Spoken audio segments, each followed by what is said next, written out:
Hello everyone, welcome back to Art Lounge Alley. For those of you who have been returning, I guess you guys noticed I did a little bit of changing there. I didn't like the color scheme of the intro page. I did a little bit of work, and I'm pretty happy with the results. I hope you guys enjoyed as much as I did. I am going to continue on with John Buscema's work.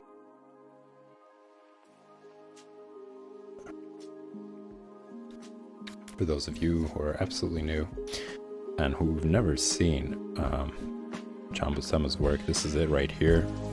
He has done numerous issues of Conan the Barbarian. It's actually what he's well known for, I believe. Although he's done work on pretty much every single Marvel title out there.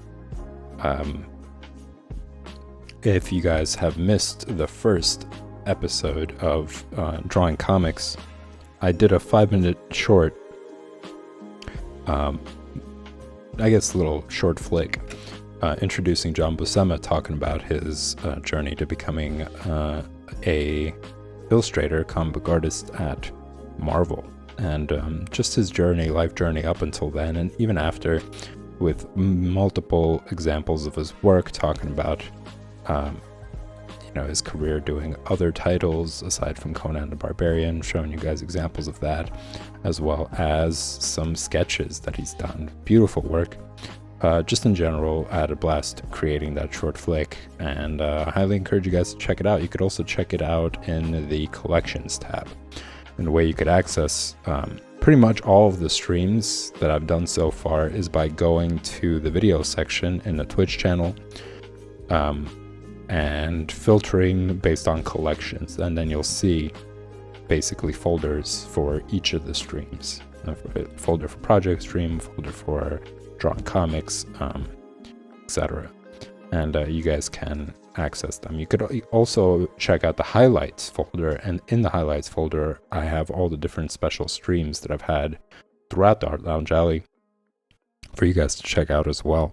And one of them, of course, is the intro to John Buscema, as well as other ones talking about, for example, coloring comics, what it was like back then when the comic book industry started booming, and there were limitations. Of course, back then they didn't have the technology and the software that we have now, so there were procedures that were done more traditionally, more manually, in order to color comics. And I have a short intro about that as well, with examples and just giving you guys a better idea. All right, so with that said, let's pick up from where I left off, which is here. This is after Conan has been found by his friend crucified on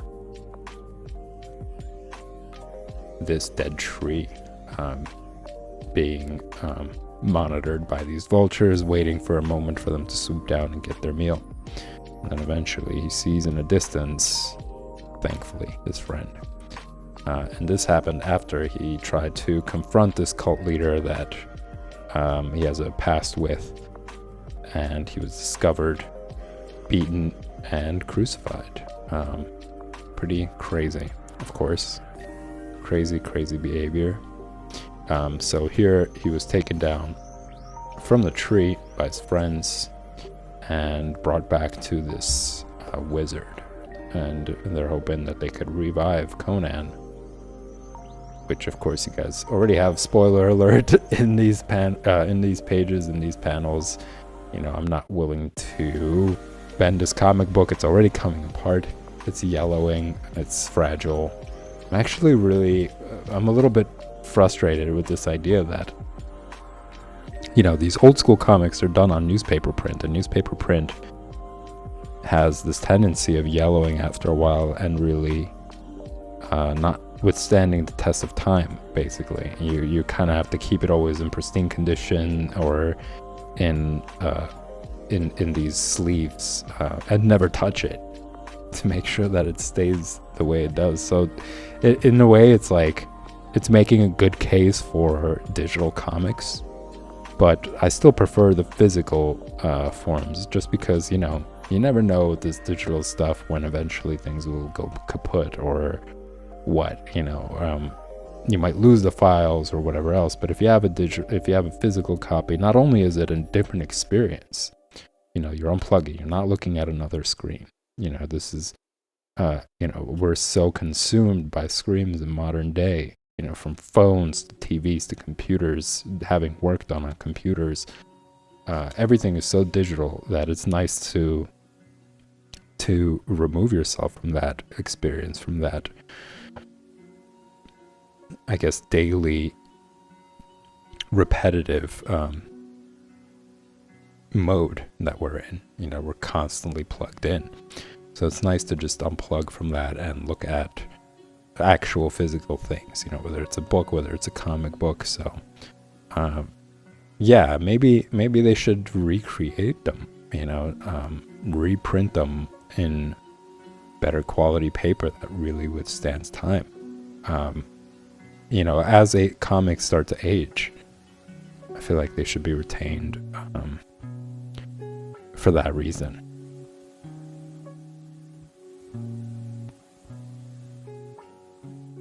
Anyway, yeah, so I'm gonna jump into it. I'm gonna be careful with this, making sure treat it well,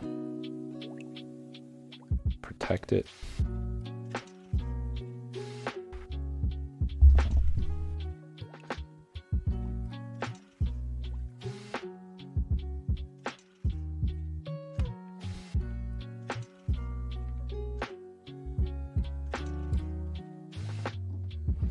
So some of you might be curious, because I talked about it last week, where is the special intro for this week?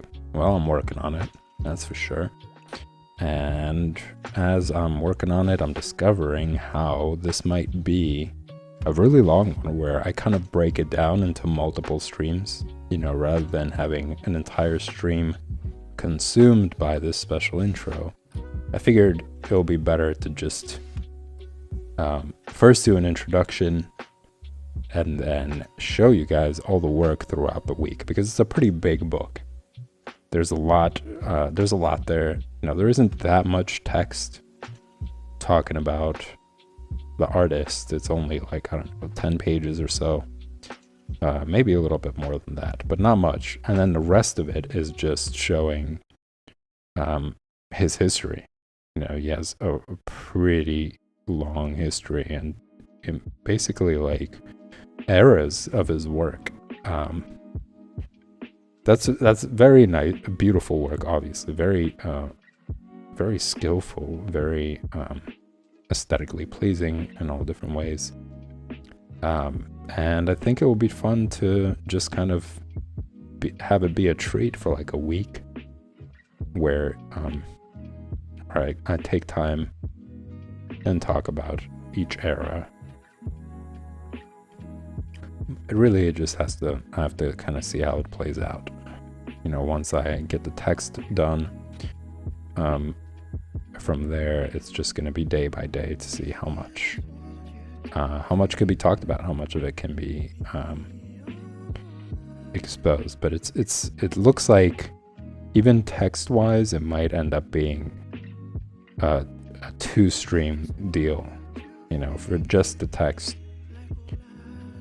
because I think that this artist is very important when it comes to illustration, in general, how illustration unraveled over the years, how much influence the work had on other artists, and how much influence that the work had on history as well, aesthetic, that sort of thing.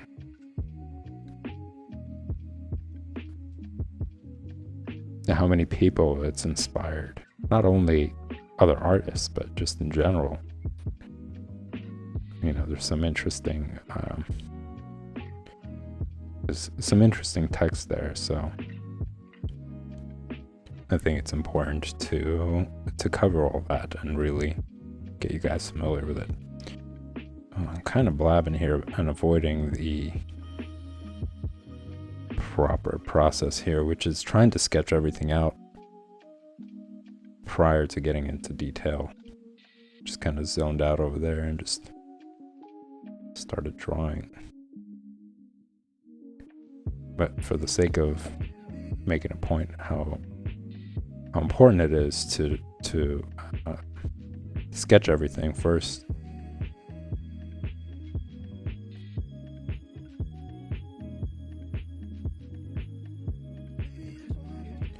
Doesn't have to be exact.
Now I'm kind of like drawing the general big shapes here, making sure that it fits within the proper areas of the frame, while paying attention to the relationship between objects. So for example, this speech bubble and how far away it is from the narrative bubble, or text rather. So in this example, you could see that that space is pretty small. So I just want to repeat that to make sure things line up. And then just that as an example, you know, kind of helps to make sure that things are in the right place for the entire drawing. Really is just practicing attention, paying attention to detail. You know, it's not planning to like sell this or anything like that. And the entire purpose of this is to improve, to learn, get better in the drawing process of comics. Understanding scale, or challenging yourself with the idea of scaling. You know, like for instance, obviously this is smaller than this right here. And having to copy it while blowing up everything according to the size of the panel is another challenge, right? You know, there's certain ways where, for instance, I would get stuck drawing things exactly as I see them. So if they're really that small, despite the frame being bigger, I will still draw it the exact same size as it is there. But that's the importance of making sure everything is kind of in relation to the panel. And that way it helps maintain the scale according to the size of the panel. That's why it's important when you're first starting to draw the like, let's say you choose to learn from a comic, and you know, you pick yourself one, you sit down, you start sketching out the panels. It's important to start out with the panel, so that way you have your expectations set. You know, it has to be this big, it has to fit within this frame, and shouldn't be smaller or bigger. And that challenge, obviously, like, it puts you in a state of like paying attention to these details, to these important things, like the relationship between objects. You know, the relationship, let's say the negative space, studying the negative space of this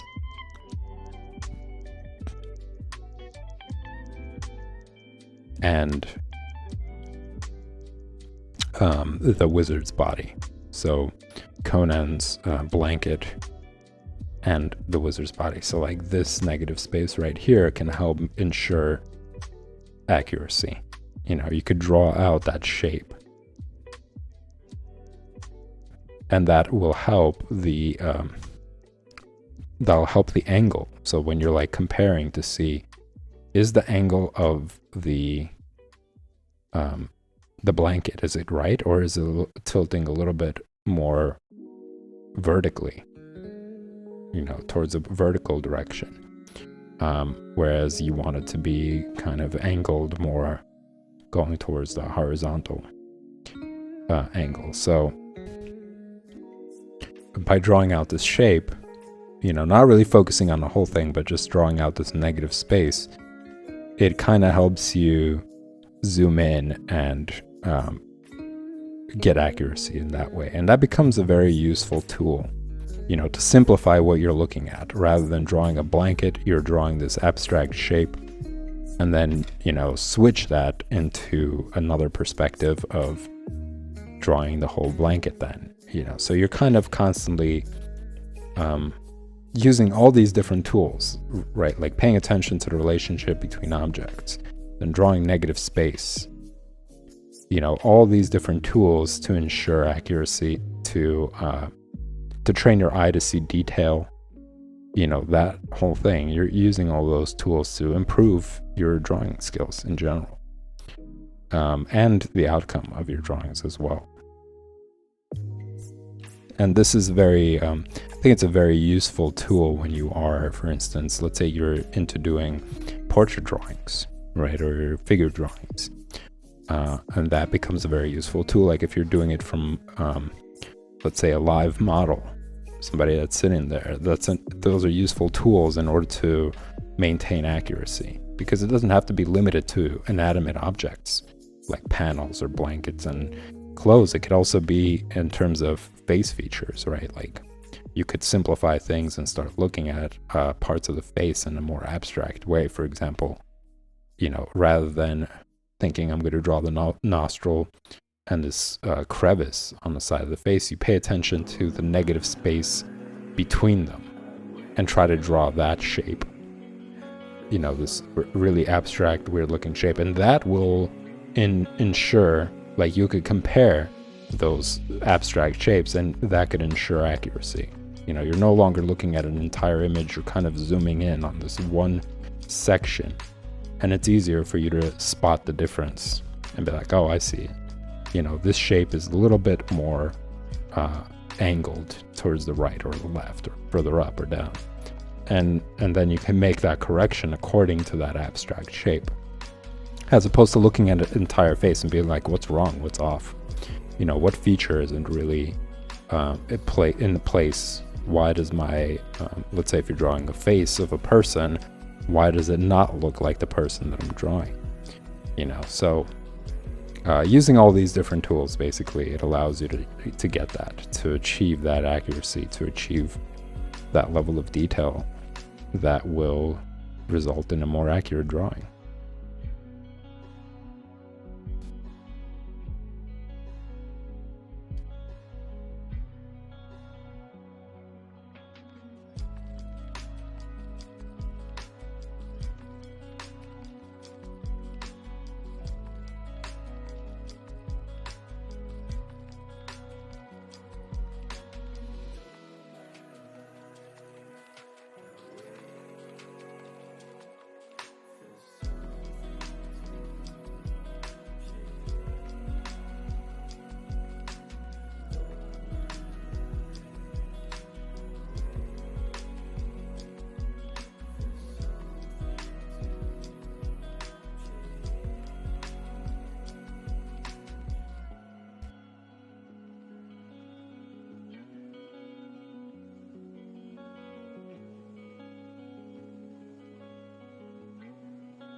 kind of get carried away there.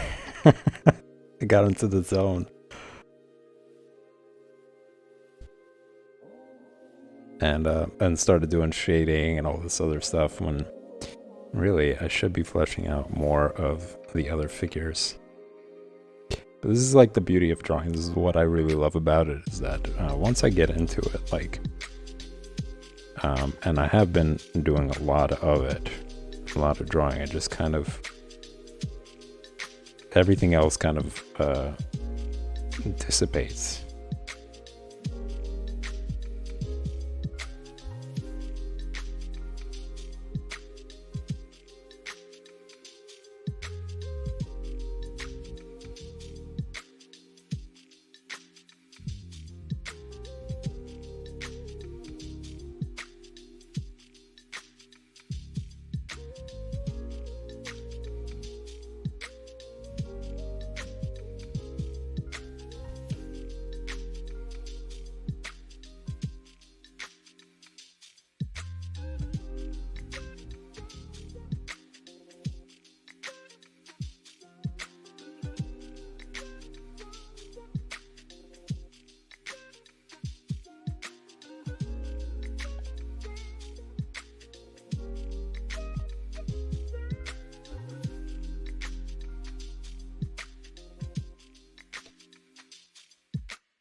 There's something else that I've been thinking about actually these past few days, which is the level of satisfaction.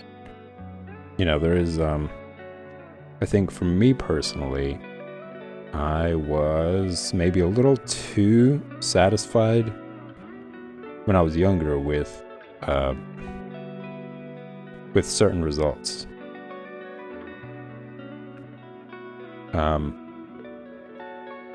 You know, in terms of like improving speed, like for instance, I would take time to draw something and I would get it done, and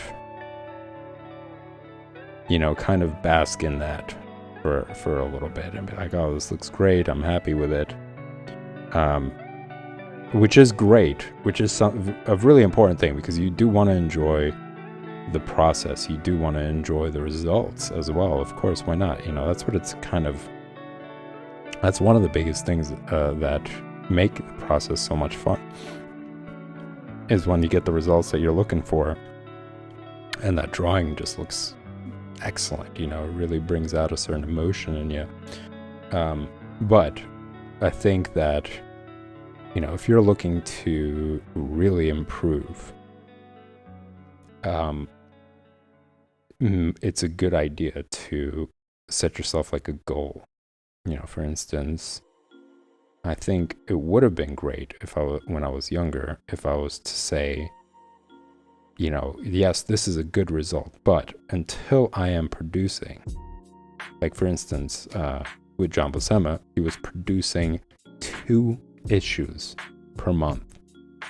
2 issues per month. That's 60 pages. You know, maybe a little bit over. Sometimes maybe under.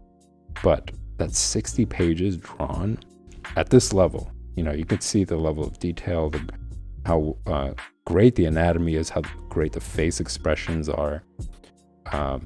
You know, inking as well. I think he's done a lot of inking.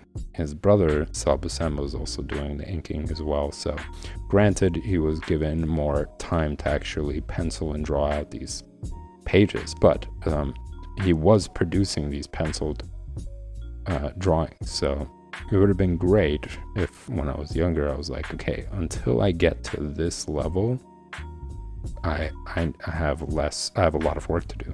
You know, I got to do a lot more drawing, basically. So that's where I'm getting at. You know, when I was younger, I did draw, but just not enough.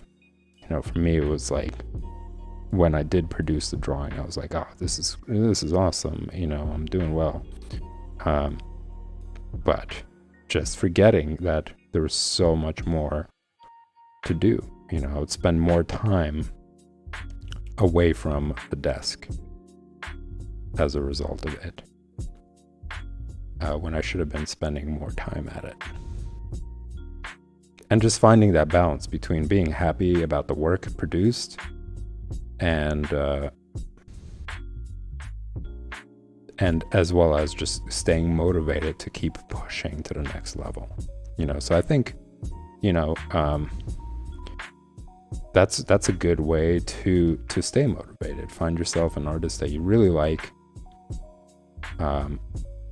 you know, or set yourself that goal, like, until I am producing these many issues or these many pages. Let's just say you pick a comic book and you just draw the comic book and challenge yourself to get to that level and say, like, until I am producing all these pages in a month as the first goal, and then set the next bar, you know, the next level of improving, and being like, it's going to be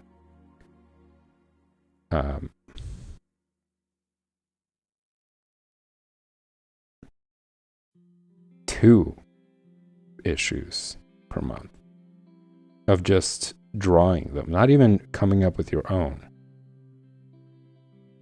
but just drawing out all these panels. And then you could set yourself the next goal, you know. So just that dedication, I think, will skyrocket your speed, your understanding of comics. You know, you're constantly drawing, you're drawing every day, and in order to achieve that, you also have to manage time, right? Because you could do, like, let's say you sit down and you time yourself and you're like, okay, for me to get 1 page done, right, how long is that going to take from just copying these panels? And time yourself. And then based on that time, you could say, okay, every day I have to draw this much in order to get this issue done within a month. And that way you can really get yourself more familiar with time management. Like, in general, that's such a helpful way to just understand time better, you know, and like how that plays into illustration, how that plays into everything. Like, if you plan on, let's say, making a career of it, how important that's going to be, you know, not just for yourself, but the person that you're working for, or the company that you're working for. And just having expectations from yourself, like, okay, I got to get this done within this amount of time in order to get paid, and, you know, or produce excellent work.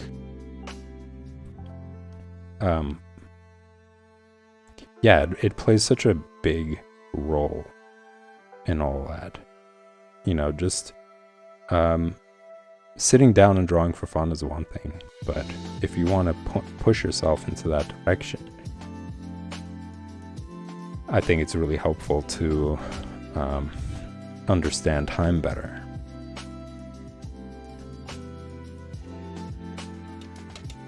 I don't know, I think I might have made her arm a little too long here.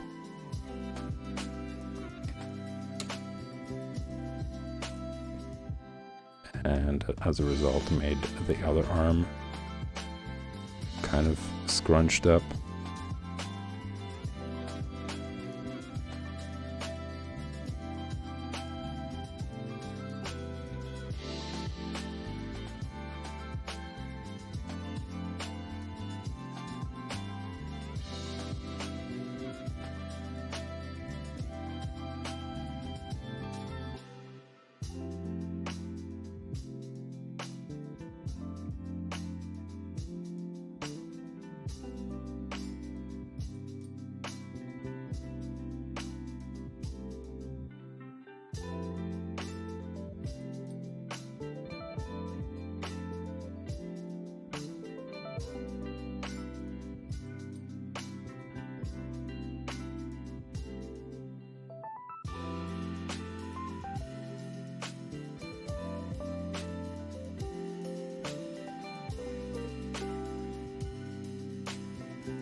And it'll just give you a better idea of like what that process is really like in general for comics in the professional world, and really push yourself to the next limit.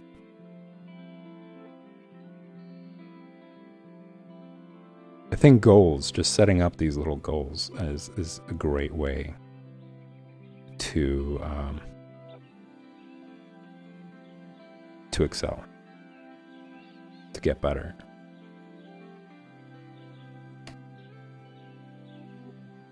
Like these milestones, kind of. And then once you're done with one milestone, you could add the next one. You know, like, okay, I'm producing these pages pretty quickly now at the quality that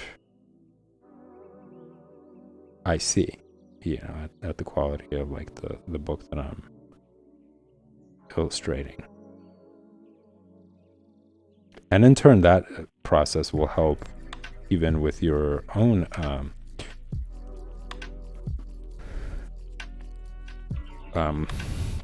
like when you sit down, you're going to say like, I'm going to draw from my imagination now at this level. So it could help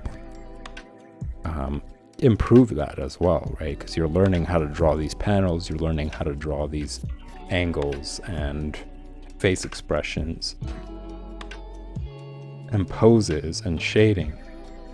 You know, if you do that every day, it's bound to really help you improve your work as well. So it carries over in multiple ways.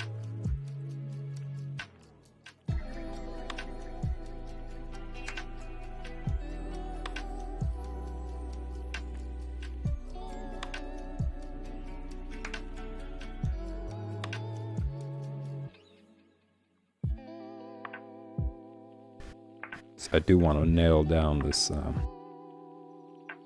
even this little feature on the eyes.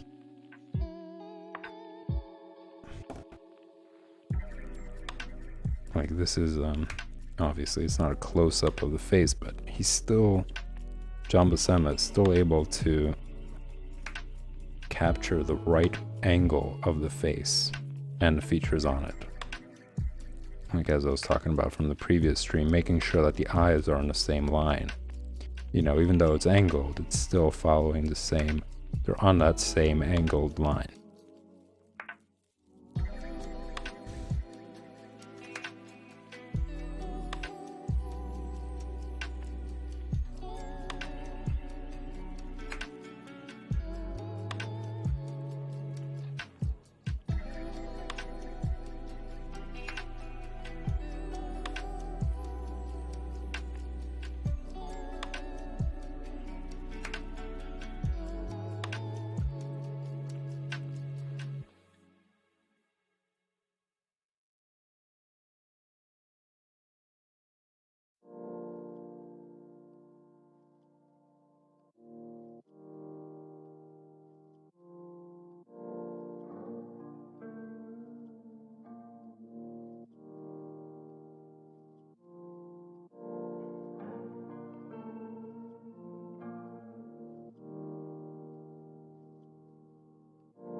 Well, there's a little bit of shifting. It's not too bad, but I could have done better there. Where the cloth is kind of like the detail here is overlapping,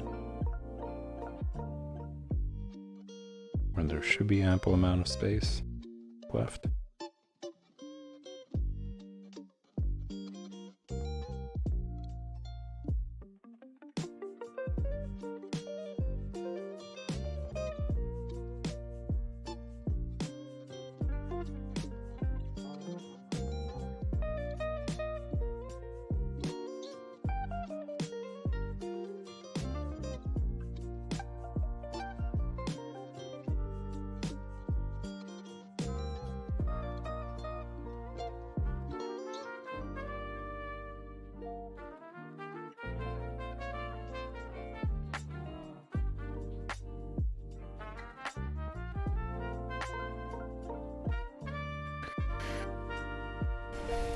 Alright, y'all.